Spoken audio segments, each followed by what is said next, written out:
Gaza വിഷയത്തിൽ എല്ലാവരും ഒറ്റക്കെട്ടായി ചോദിക്കുന്ന ഒരു ചോദ്യമുണ്ട്. ഇത്രയും നാളായല്ലോ, എവിടെയാണ് ബന്ദികളെന്ന്?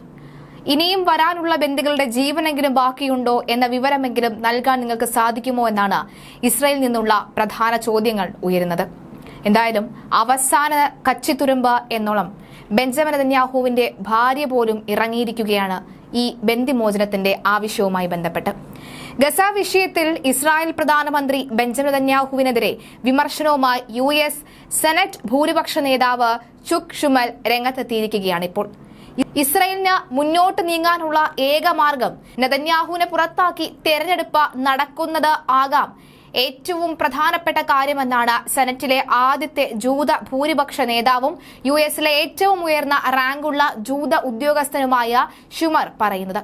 ഹമാസ് തടവിലാക്കിയ ഇസ്രയേലി ബന്ദികളെ മോചിപ്പിക്കാൻ സഹായിക്കണമെന്ന് പ്രധാനമന്ത്രി ബെഞ്ചമിൻ നെതന്യാഹുവിന്റെ ഭാര്യ സാറ നെതന്യാഹു ഖത്തർ അമീർ ഷെയ്ഖ് തമീമിന്റെ മാതാവ് ഷെയ്ഖ് മോസ ബിൻത് നസാറിനോട് അഭ്യർത്ഥിച്ചിരിക്കുകയാണ്.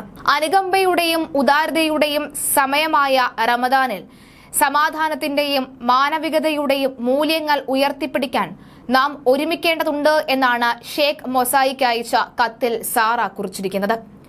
റമദാനോട് അനുബന്ധിച്ച് ഞങ്ങളുടെ ബന്ദികളെ മോചിപ്പിക്കുന്നതിനായി ഖത്തറിന്റെ രാഷ്ട്രമാതാവിന്റെ സാറ നെതന്യാഹു വ്യക്തിപരമായി കത്ത് അയച്ചതായും ഇസ്രായേൽ പ്രധാനമന്ത്രി ഔദ്യോഗിക X അക്കൗണ്ടിലൂടെയാണ് കുറിച്ചിരിക്കുന്നത്. സാറ ഒപ്പുവെച്ച കത്തും പങ്കുവച്ചിട്ടുണ്ട്.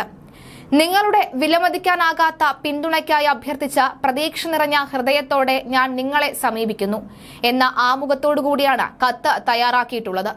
ഐക്യവും മാനുഷിക മൂല്യങ്ങളും ഉയർത്തിപ്പിടിക്കുന്ന ഈ വേളയിൽ ഏറ്റവും അടിയന്തര പ്രാധാന്യമുള്ള ഒരു വിഷയത്തെ അഭിസംബോധന ചെയ്യാൻ ഞാൻ ആഗ്രഹിക്കുന്നു. ഗസയിൽ ഹമാസ് തട്ടിക്കൊണ്ടുപോയി തടവിലാക്കിയ ഇസ്രയേലുകാരുടെ ദുരവസ്ഥയാണിത്. ബന്ദികളാകപ്പെട്ടവരിൽ 19 സ്ത്രീകൾ സങ്കല്പിക്കാൻ പോലും കഴിയാത്ത ബുദ്ധിമുട്ടുകൾ സഹിക്കുന്നത് നാം അഭിസംബോധന ചെയ്യേണ്ടത് അനിവാര്യമാണെന്നാണ് കത്തിൽ വ്യക്തമാക്കുന്നത്. ലൈംഗിക ദുരുപയോഗത്തിന്റെയും ബലാത്സംഗത്തിന്റെയും റിപ്പോർട്ടുകൾ നമ്മെ പേടിപ്പിക്കുന്നതാണ്. സ്ത്രീകൾക്കെതിരായ അത്തരം പ്രവർത്തികൾ അവഗണിക്കുവാനോ പൊറുക്കുവാനോ കഴിയില്ല. രാഷ്ട്രീയ അതിർവരമ്പുകൾ മറികടന്ന് മാനവിക മൂല്യങ്ങളുടെ അടിസ്ഥാനത്തിൽ ഫലപ്രദമായി പ്രവർത്തിക്കേണ്ട സമയമാണിത്. അവരുടെ തിരിച്ചുവരവിനായി കാത്തിരിക്കുന്ന അവരുടെ കുടുംബങ്ങളുടെ വേദന നമ്മുടെ ഹൃദയത്തിൽ ആഴത്തിൽ പ്രതിധ്വനിക്കുന്നു.